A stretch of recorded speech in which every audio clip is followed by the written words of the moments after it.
How's it going? Come on, I want some energy. I want some energy. Come on, Pakistan, show me some energy. Come on, everybody. Come on, stand up, everybody. I want some energy. I want some energy. I want to feel the real Pakistan. I want to feel the real Pakistan. I want to feel the soul of Pakistan. Right? Because that's what, thank you so much. Thank you, everybody. Thank you, everybody. Because that's what Lift Pakistan is about, isn't it? Why are we all here?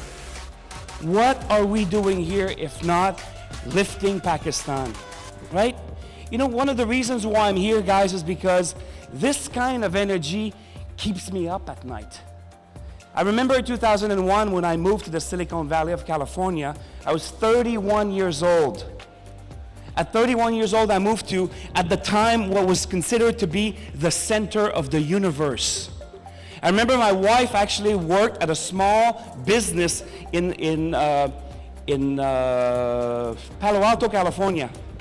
Right across the street from where she worked, there was a small office. Literally, the office was about the size of this room. And there was a small search engine in that building. It was called Google. Within 5 years, Google had acquired all the land within 2 kilometers around there. And all the buildings within 2 kilometers, within 5 years. And today, what they call the Google campus is all of that.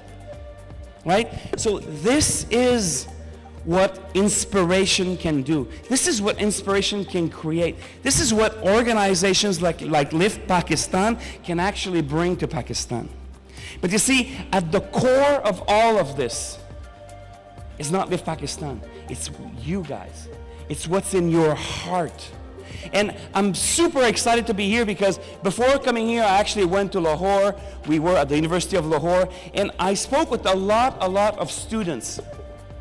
And I'm asking, I speak with the students and I say, okay, you're studying engineering. What are you going to do when you graduate? And many of the students say, sir, I want to start a business. And that just speaks to my heart because at the end of the day, you see, there used to be an old economy. When my father was a kid, when your father was a kid, 30 years, 40 years, 50 years ago, you went to a good school, you got a job, and then you worked at that job for many, many years, and that's how you survived.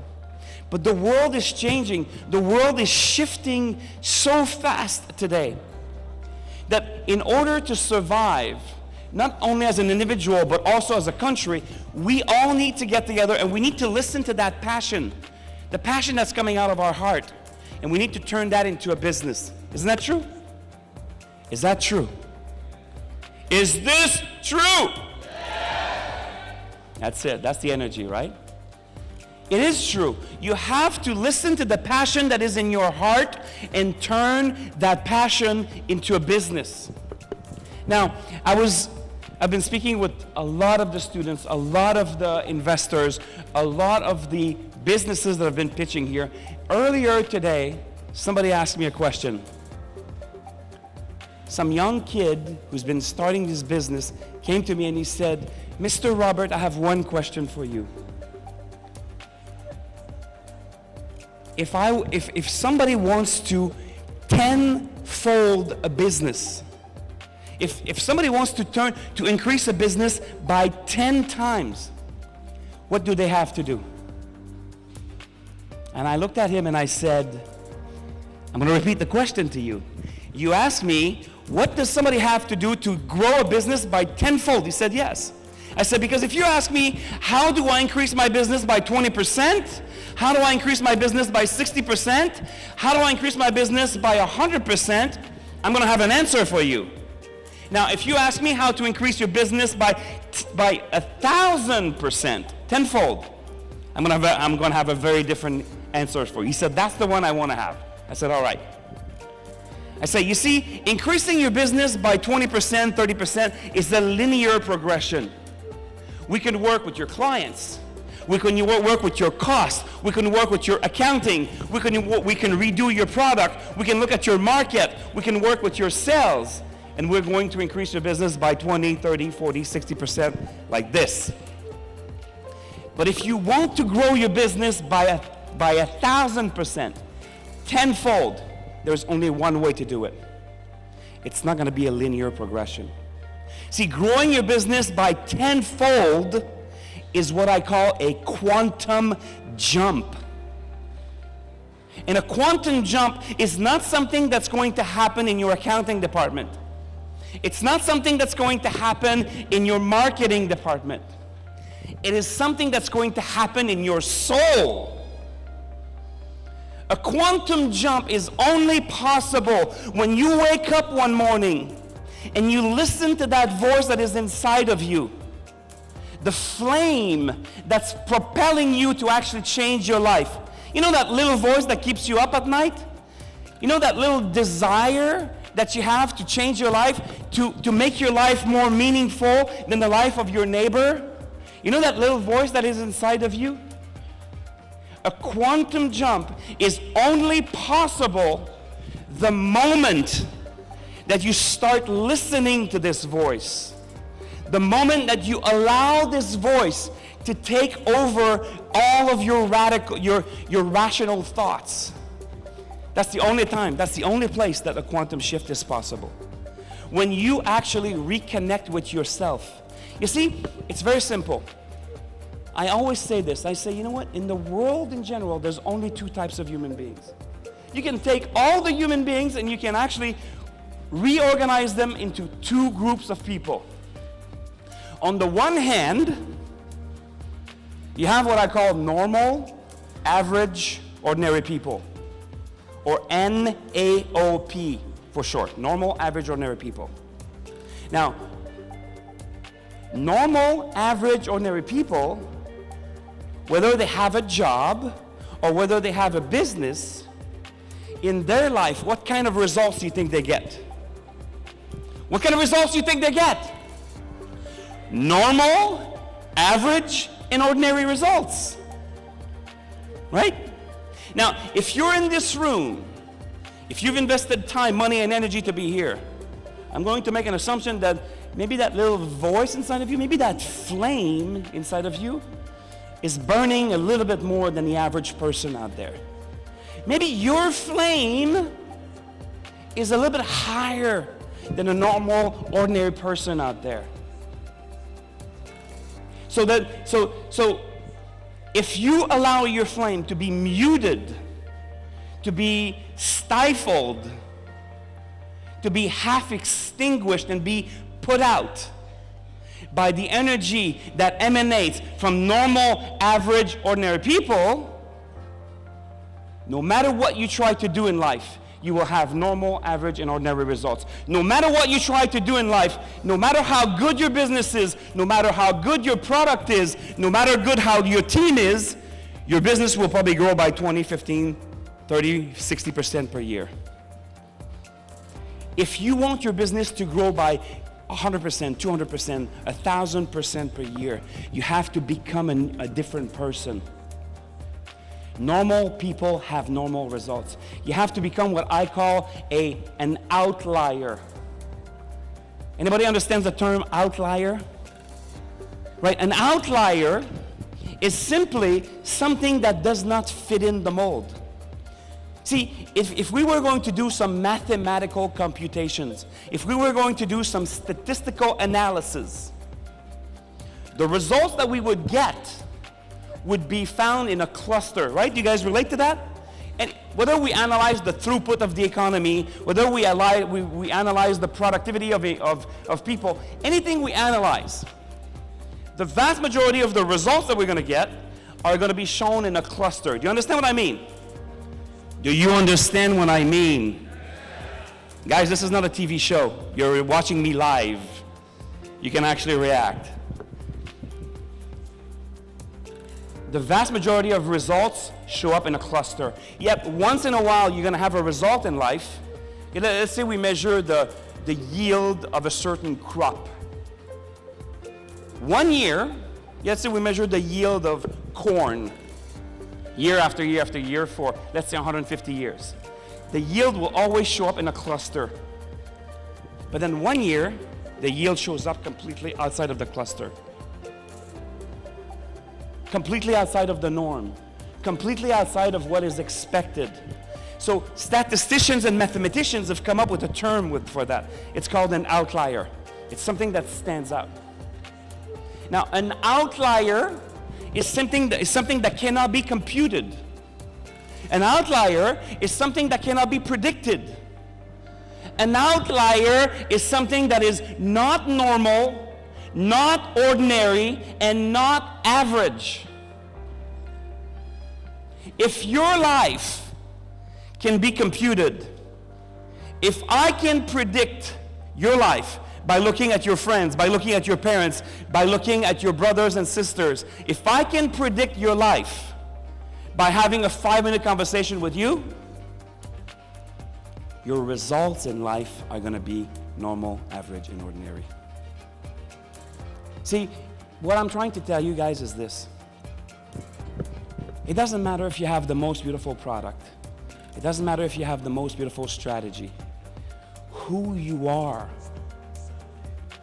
your ability to listen to the flame inside of you and allow that flame to transpire in order to create a product, in order to bring value to the marketplace, will resonate with the world.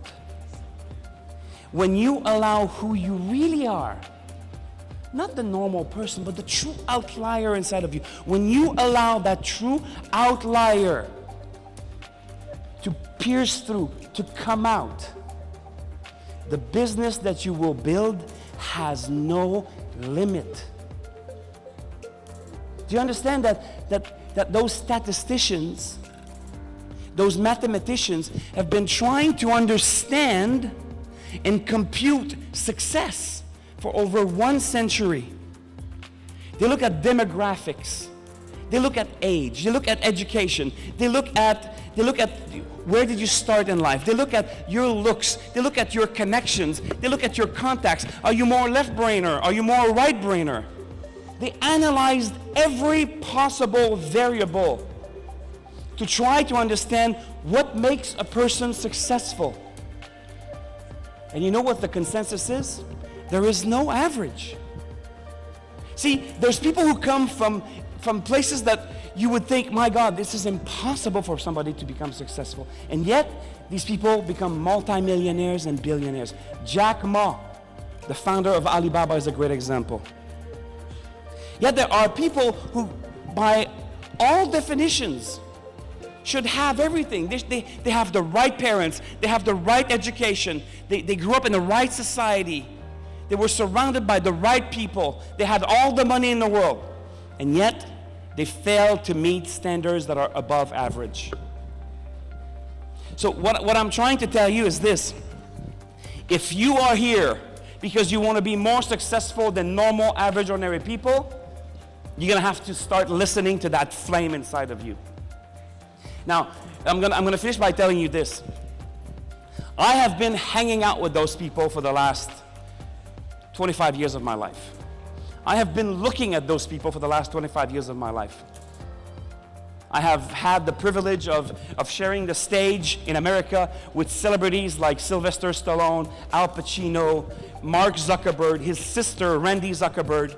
I have shared the stage with the #1 CEO in America, Jack Welch, the former CEO of General Electric, one of the biggest companies in America.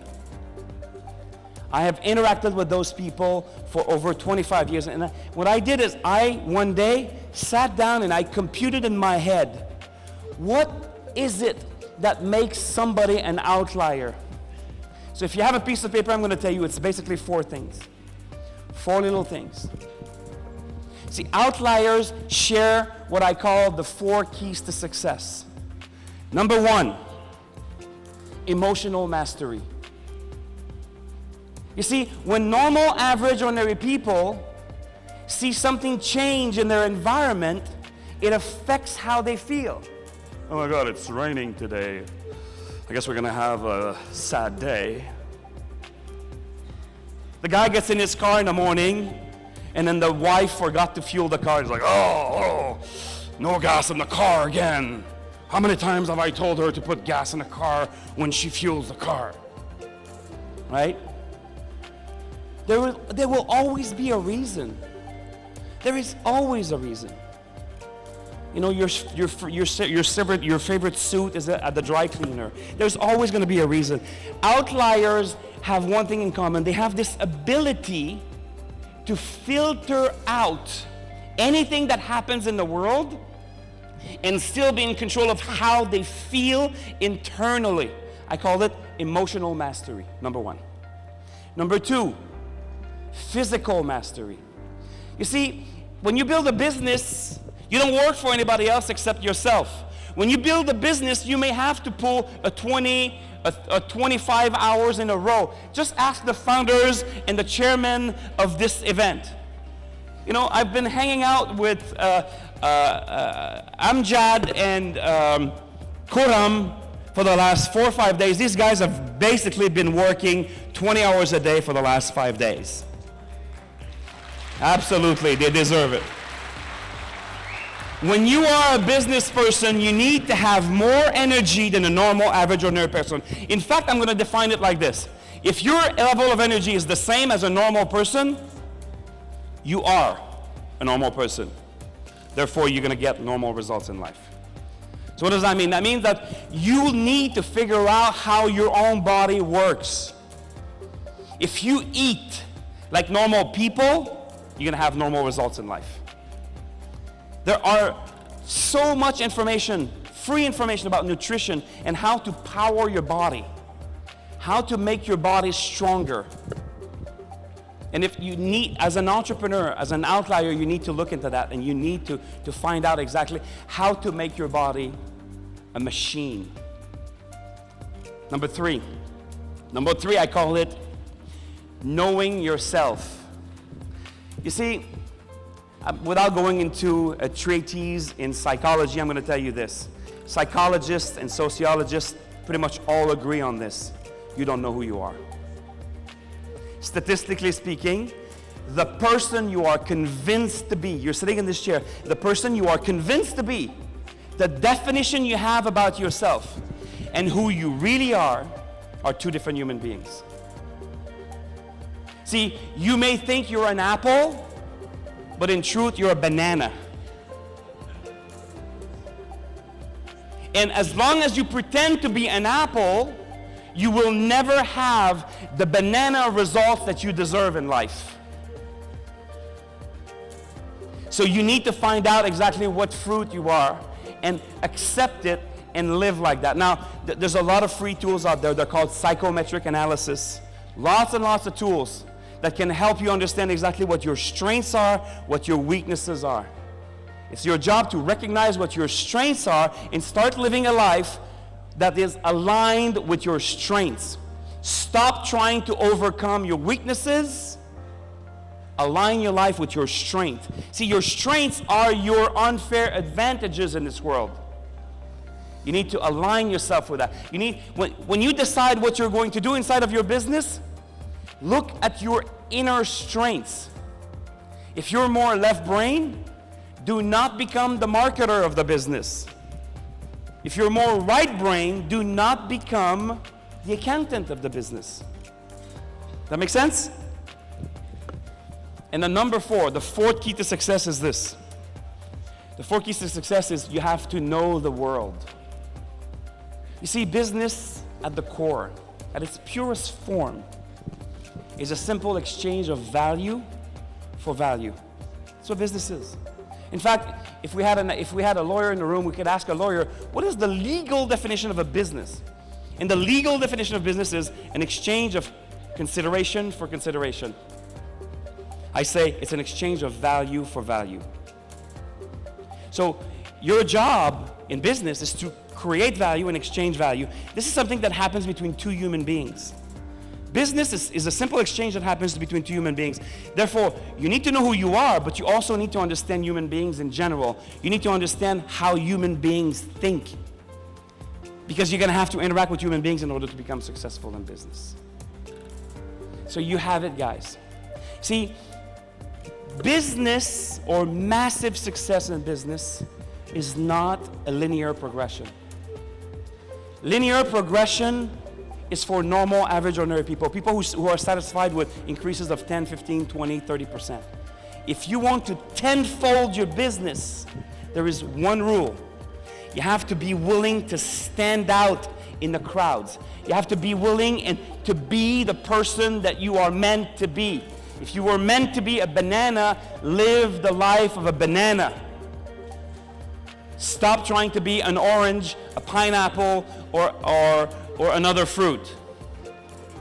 Discover your strengths and your weaknesses and allow those things to carry you forward. The rest will take care of itself. Guys, my name is Marco Robert. Thank you so much for having me. Thank you, Pakistan. Thank you very much.